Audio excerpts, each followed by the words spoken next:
So I'm gonna start recording as well, and I'm gonna share my screen.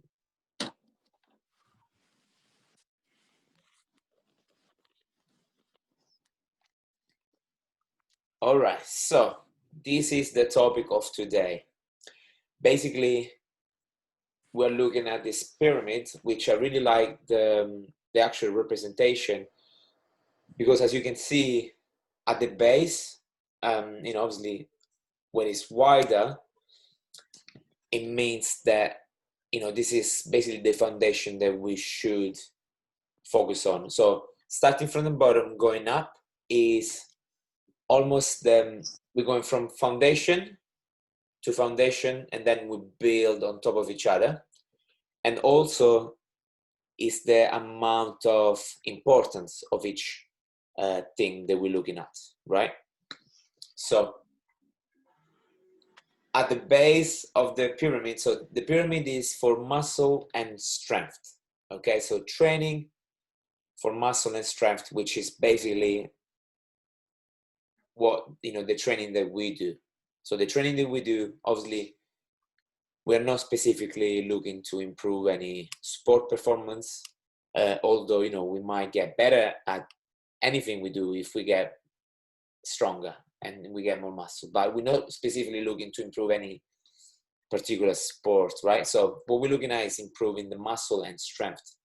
So when we're looking at this pyramid, we get see at the base, at the very bottom, very wide, is adherence. And there's a couple of ways to see at this. And first, okay, so why is adherence important? I mean, this should go without saying. Let's make an example. If I tell you guys, right, I'm 100% sure, I saw the studies, and all you have to do is squat 10 reps for 10 sets every day. And you're gonna get lean, you're gonna build muscle, you're gonna get strong, everything, right? Would you do it? I think, you probably wouldn't, because that could be boring, you don't like it, it's one exercise for 10 sets of 10 reps, is 100 reps every day. You're like, no, I will never do that. And I will understand, right? So adherence means we need to find, obviously, a balance between something that works, but also something that we enjoy doing, and we will doing it. So adherence for me is these two things. We need to find something that we like to do, something that we will do repeatedly, something that we wake up and we look forward to it, and also something that because we like it, then we do it consistently. Because again, I can give you the best program in the world, but if you don't do it, or if you don't do it regularly, let's say you do it for a week, and then the next week you don't do it, then the next week you do it, and then you don't do it, you're not going to get the results that you're after, right? So adherence is at the base and is the most important thing. You got to go to the gym, and you got to find something that you enjoy doing, so you go to the gym. So you see, it's a double-sided. Obviously, the more you enjoy doing it, the more you will do it. So that's the most important thing, and this at the bottom. All right. Then the next step, and this is where it gets a little bit more technical, we're looking at volume, intensity, and frequency. So let me explain you basically what this, what each means. So volume, it's basically the amount of work that you do, either total or per muscle group. For example, if we do, let's say, as an example, 3 sets of 10 reps on bench press on Monday. Then we do 3 sets of 10 reps of bench press on Wednesday. And then 3 sets of 10 reps on Friday. Over the week. So over the session, basically the volume for the barbell bench press, so we can call it maybe the volume for the chest, because that's what we work in the chest, is 30 reps. All right, so we got 30 reps, and then of course we can multiply that per the amount of weight that you use. So for example, if you're using 100 kilo and you do in 3 sets of 10, then it's a 30 total reps. So the actual volume is 30 times 100 kilo. So basically we have a 30, so it's 3,000 total volume on the chest for that day, for Monday. Now, if we're looking at over the week, obviously is 3,000 on Monday, 3,000 on Wednesday, 3,000 on Friday, so it's a 9,000 kilo total volume for the chest for the week. Okay, so obviously this is something that I track when I work out your programs, guys, and volume, it is important, right? If we do 10 reps, one set of 10 reps rather than 3 sets of 10 reps, you can see how results are not going to be the same. And then obviously we're going to look on the next step, but there's going to be also a progression on that. So volume is basically this amount of reps, so total amount of reps times amount of weight. This is the total volume, and this one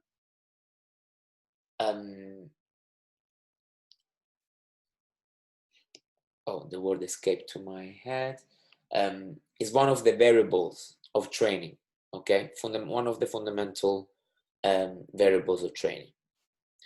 Then we have intensity. So intensity, in this specific case, because intensity there can be different meanings, but when it comes down to muscle and strength and lifting weights specifically, intensity is referred to the percentage of our 1 rep max. So for example, if I say, okay, let's say my 1 rep max is 100 kilo again on the bench press, just to make it easy. So if I put 100 kilo, I can only do 1 rep.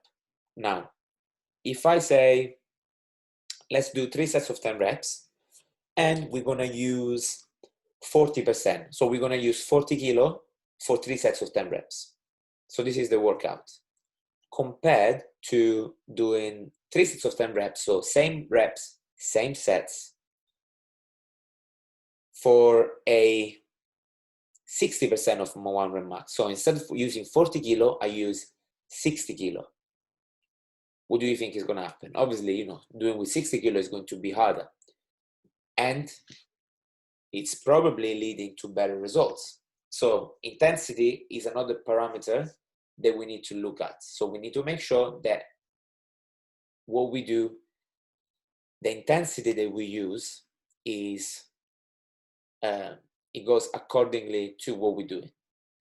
So of course, if my 1 rep max is 100 kilo, I'm not going to use the 100% to do 3 sets of 10 reps because I cannot do it, right? So we need to find an intensity that matches the number of reps and sets that we're going to do. But we need to make sure that it's hard enough, right? So intensity in this case is always making sure that the amount of weight that we use makes the work that we do intense. It makes it worth, right? It makes us work. And then we have frequency. And if we go back to the first example, so the 3 sets of 10 reps on the bench press, as you can see, I used a 3 times a week frequency because I did bench on Monday, then I did again on Wednesday, and then I did it again on Friday. So in this case, I have the frequency means that I'm repeating the same muscle group or the same movement 3 times in a week. Oh, guys, I apologize. I have to open the I have to open the door. Give me just 2 seconds. I'll be back. So let's go back to screen share. Cool. All right. So frequency. So if you notice, very likely that most of your programs, again, because they are based on full body, you're gonna have a very high frequency for every muscle group. And this is probably different from what you've seen before or from what you've done before. So let me explain you why we do it and the difference compared to the other approaches. So basically, so in the bench press scenario, if we were to do only chest on a Monday, what's going to happen? You do your 3 sets of 10 reps of bench press. Now, given that you push yourself on those 3 sets of 10 reps, I would assume that your chest should be pretty fatigued, okay? You should be pretty tired on that muscle group right now. Now, if I was going to say, okay, let's keep working on the chest on Monday, right? Because it's chest day.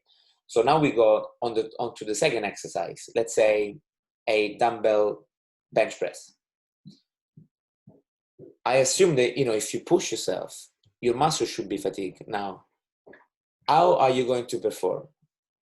If you push yourself, again, you're probably not going to be able to use an enormous amount of weight. So in my opinion, if you push yourself in those 3 sets of 10 reps, I'd rather call it off. So then on Wednesday, you're coming back doing chest again, and you're fresh. So you're going to push 100% again, rather than do everything on Monday, do 3 exercises for the chest. But the first one, I'll go really hard.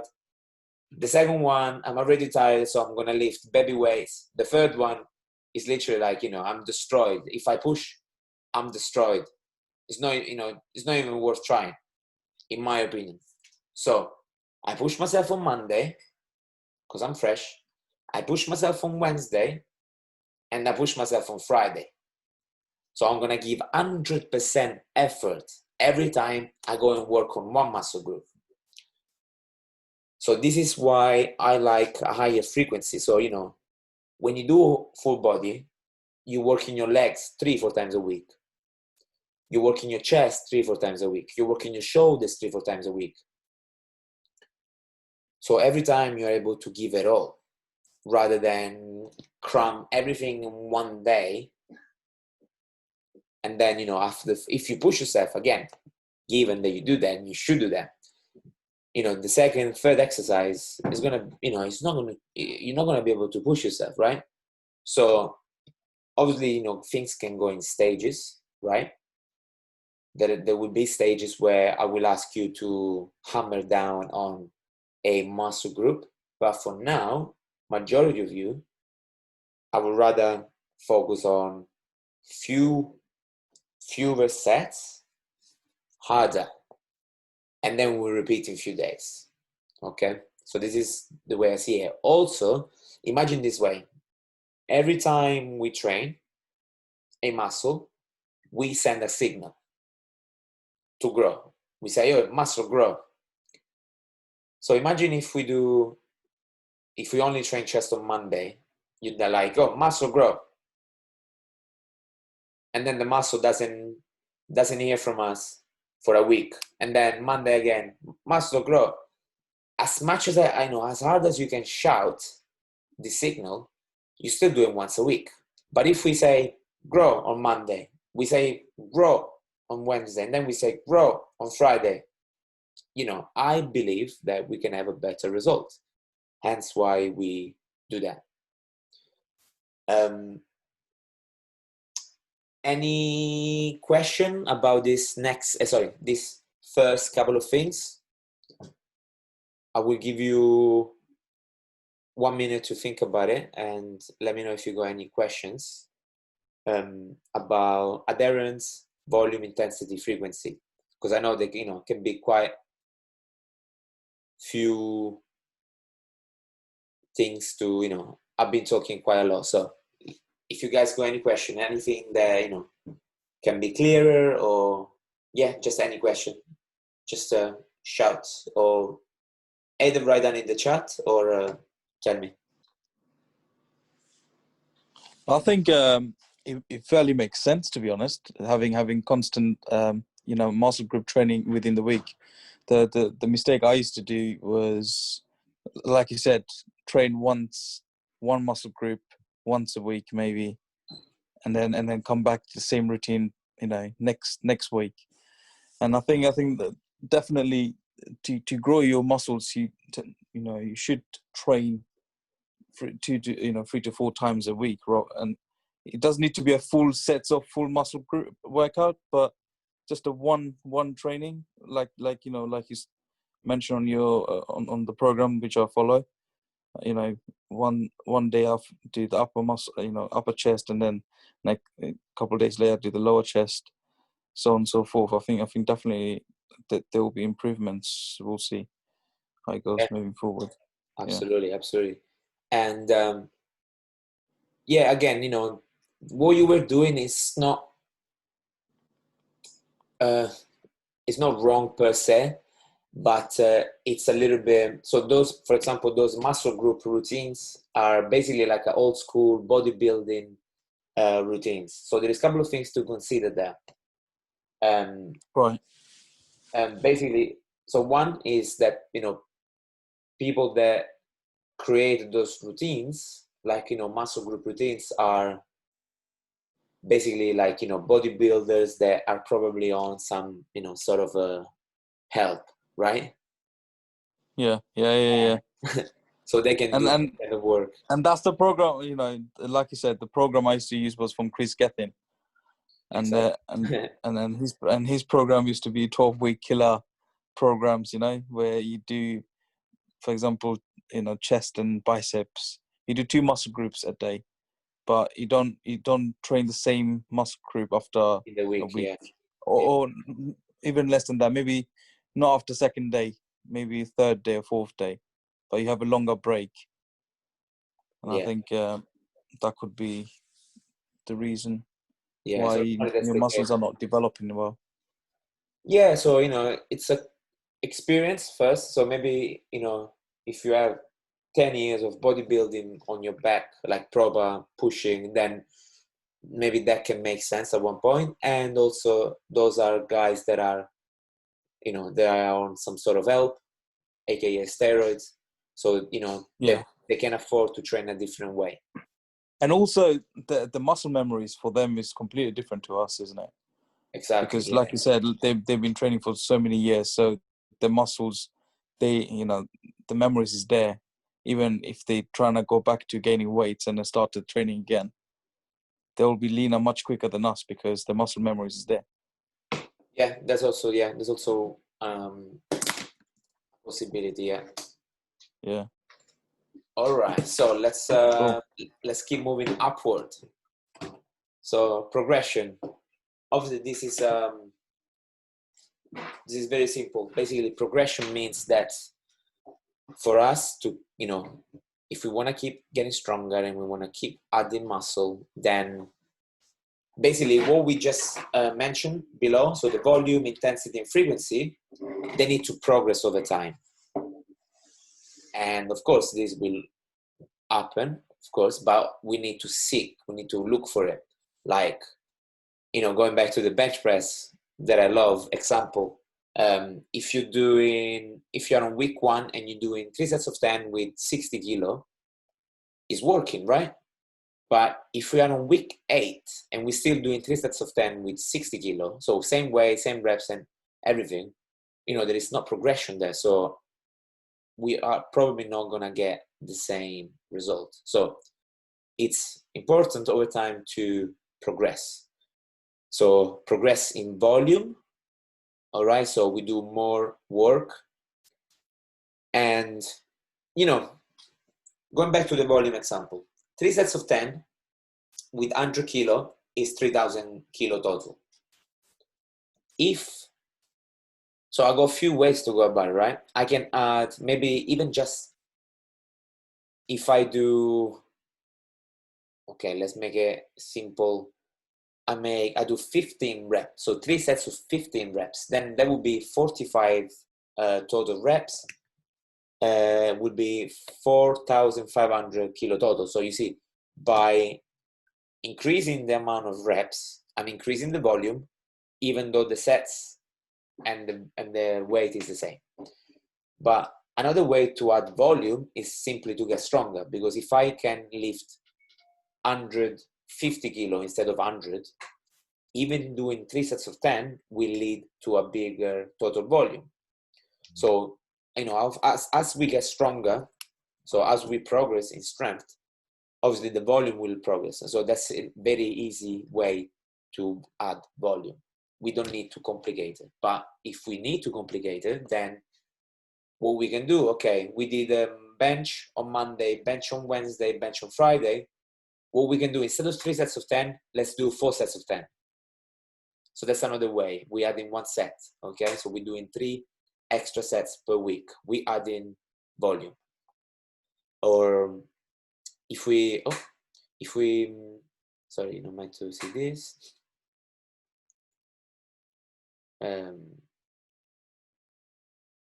Zoom trying to upgrade. So progression in volume. Of course, if you get stronger, it will get. Or another way to progress the volume is, okay, maybe let's do bench press on Monday, Wednesday, and Friday, but we also going to add a flat bench press. So we add a different exercise that is going to add a total volume in the week. Progression in intensity, okay, we get stronger, so the intensity, of course, gets higher. As we get stronger, intensity goes up. And then, perhaps we can increase the frequency. So this one is not something that I can probably, play a lot, but, you can do more, you can do work more often. Like you can train more often, maybe instead of 3 sessions a week, doing 4 sessions a week, 5 sessions a week, so we can progress in those parameters. Then going up the pyramid, we have exercise selection. So this one is a good one to talk about. So exercise selection, why is not so at the bottom? It's still important, of course, but let's say if, just an easy example, right? If I'm doing, let's say the bench press again, 3 sets of 10 of the bench press. Let's say I choose this exercise because I know it's a good exercise for chest, okay? Just let's say that. Now, you coming in and you say, oh, I prefer, or I think dumbbell bench press is better. You can be right, okay? However, if you're doing 2 sets of 10 or 2 sets, let's say 2 sets of 10 of that exercise, it's not going to be superior at 3 sets of 10 on the bench press. So exercise selection, it's important, but what comes before? So the adherence, volume, intensity, frequency, the progression, they trump exercise selection. So if I, for example, for absurd, if I keep get stronger, I add volume, and I only do bench press for my chest, this will give me more results, or would give me good results, instead of me doing, okay, week 1 I do bench, then week 2 I think, okay, maybe it's better if I do dumbbell bench, and then week 3 I do, okay, you know what, today I'm going to try incline dumbbell bench. So us changing the exercises too often, or just for the sake of it, it can, it's not going to be that beneficial compared to increase volume, increase intensity, increase the frequency, progress. So those are things that comes first. But of course, there are exercises that can be a little bit better than others. It can vary, okay? Some, for example, I had one of my clients that gave me the feedback that barbell bench press wasn't feeling as good as dumbbell bench press for him. So now I make sure that I never program barbell bench press for him, but I always put the dumbbell bench in place because he gave me the feedback that for him it works better. So for me, maybe the barbell bench press is better than the dumbbell bench press, so I will do that more often rather than not. But again, as a rule of thumb, I will probably stick to fewer, so less exercises that I know work better. And also, there is another, there is an advantage of using, let's say, the same exercise over and over. We get better at it, okay? We get more confident, we start feeling, we own the movement. When it comes down to lifting weights, this is very important because lifting weights is also a skill. The more you do it, the more you get better at it, right? So if I'm focusing on the barbell bench press, as I do it more, I get better at it. As I get better at it, I get better results. I get a better outcome. So changing exercises to shock the muscles, all the stuff that we hear, yes, it's good, but first we need to remember that there are other things that comes in a priority. So the volume, intensity, progression, stuff like that. And if we stick to one exercise, we're actually going to achieve all those things, right? We're actually going to be able to progress. If I change the exercise, I need to start almost from zero, which is okay. So bottom line, there is no need to do that too often, right? So we can actually get good results by sticking to fewer exercises, make sure we master it, and keep progressing on it. If we see we stall, cool. If you don't feel a good feedback with the one exercise, okay, we change it. But there is also a value in sticking to one for a prolonged period of time. And then at the top of the pyramid, we got rest periods and tempo. So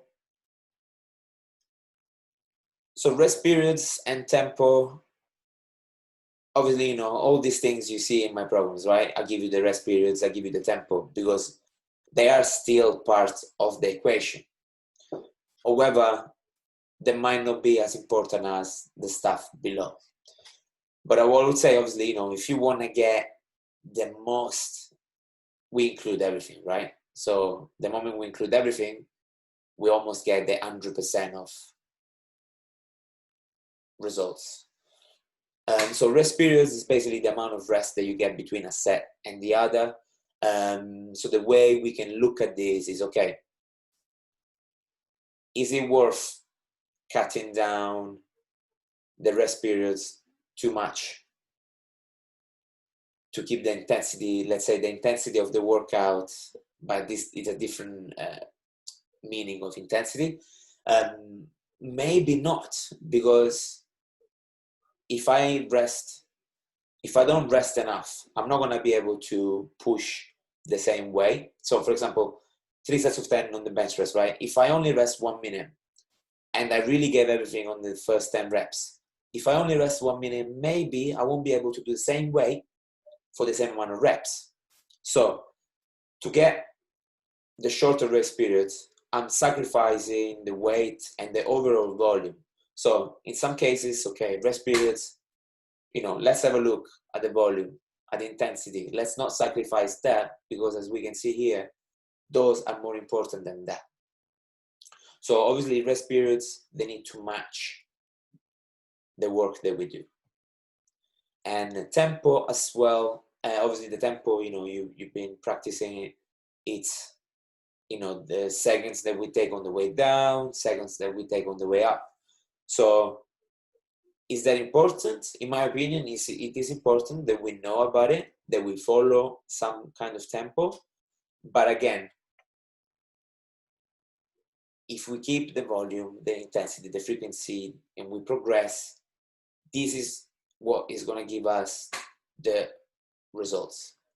Tempo, if it's 3-0-1-0 or 3-0-1-0 or 2-1-0-0, whatever we play with, as long as we get the same amount of work, then it's